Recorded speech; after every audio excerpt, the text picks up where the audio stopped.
All right, let's dive into one of the biggest, most epic conflicts in all of history, the Peloponnesian War. We're going to go way back to ancient Greece to figure out how one single element, sea power, ended up deciding the fate of entire empires. At its heart, this whole war was basically a clash between two totally different kinds of superpowers. On one side, you've got Sparta. We're talking the ultimate land power. Their army, the hoplite phalanx, was the most feared fighting force around, period. And on the other side, Athens, the absolute masters of the sea, with a naval empire that controlled the whole Aegean. It's the classic standoff. So this created the ultimate strategic puzzle, an unstoppable force meeting an immovable object. Right? Sparta could march pretty much anywhere they wanted on land, but they couldn't even touch Athens hiding behind its walls, and Athens could sail anywhere they pleased, but there was no way they could beat the Spartan army in a straight-up fight. So how does a war like that ever actually end? Well, that's the mystery we're going to unravel today. Okay, so let's start with Athens. Their entire grand strategy, the whole thing, was built around the sea. They literally turned their city into a fortress made of water. And this is how they pulled it off. They built these incredible structures called the Long Walls. I mean, these things stretched for miles, connecting the main city of Athens directly to its port, Piraeus. So what did that do?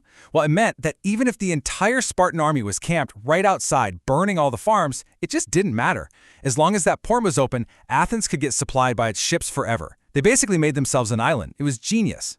And you have to understand, the sea wasn't just a military tool for Athens. It was their everything. It was their security, letting them thumb their nose at Sparta's army. It was their piggy bank, with trade routes bringing in all the money. And of course, it was their weapon, letting them control their empire and launch raids wherever and whenever they wanted. And the piece of high-tech hardware that made all of this possible was this beauty, the trireme. You can think of it as the cutting-edge fighter jet of its day. And just look at this number, 12 knots. A well-crewed trireme could hit that speed in a short burst. For a ship powered by human beings with oars, that is incredibly, ridiculously fast. And that speed, that was the key to making it so deadly. So how did they use it in a fight? Well, the Athenian playbook was simple and just brutal. First, you have these highly trained rowers who get the ship moving at top speed. Then bam, the helmsman steers the ship's bronze-plated ram straight into the enemy's hull, punching a massive hole in it. And finally, you've got Marines on the deck who jump across and capture the crippled ship. It was fast, it was violent, and it was devastatingly effective. Okay, so Athens seems totally unbeatable at sea, right? But here's the thing about the Spartans. They were tough and they were smart. They figured out pretty quick that just marching around on land was never going to win them the war. It was time for them to learn to swim, so to speak. But that was the huge million-dollar question they were facing. How does a nation of soldiers, a people with pretty much zero naval history, even begin to challenge the greatest maritime empire on the planet? Their solution was basically a three-part plan. First, they didn't try to build a huge navy from scratch. Instead, they used the ships of their allies, especially the powerful navy from the city of Corinth. Second, and this is so important, they needed cash, a lot of cash. So they went looking for a sponsor. And third, they had to be willing to adapt, to learn from their mistakes, and to get creative with new tactics at sea. And here it is, the absolute game changer. In a wild twist, Sparta made a deal with their old archenemy, the Persian Empire. See, Persia just wanted to see the Greeks beat each other up, so they started pouring money, what we now call Persian gold, into Sparta's war effort. This is what finally allowed Sparta to build and, just as importantly, pay for a fleet big enough to actually go toe-to-toe with Athens. So, with Persian money funding their new navy, the war at sea enters its final, brutal phase. And after decades of fighting, everything is about to come to a head in a few key battles that end with just shocking speed. This timeline really shows you how fast everything just fell apart for Athens. In 413 BC, they have this massive naval disaster when they try to invade Sicily.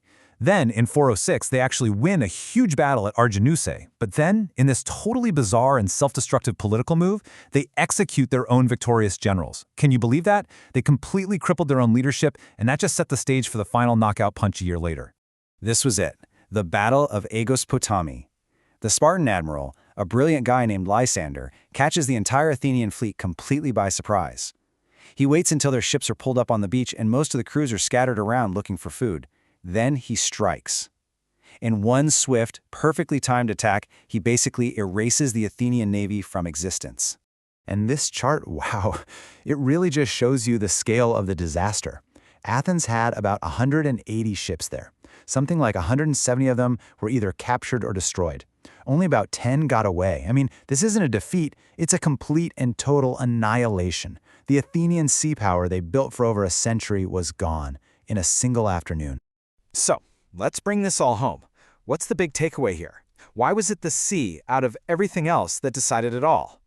In the end, it all came down to something very, very simple: food.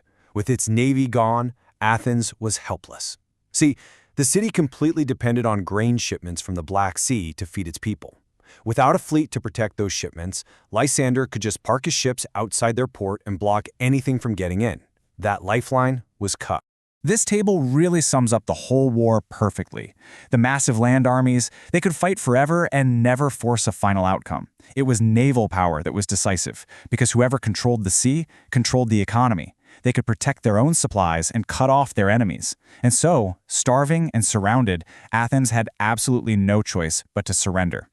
And this all leaves us with a huge, fascinating question that military thinkers have been wrestling with ever since. Is controlling logistics, the flow of food, money, and supplies, ultimately more powerful than just winning battles on a field? Well, if you look at the Peloponnesian War, the answer seems pretty clear.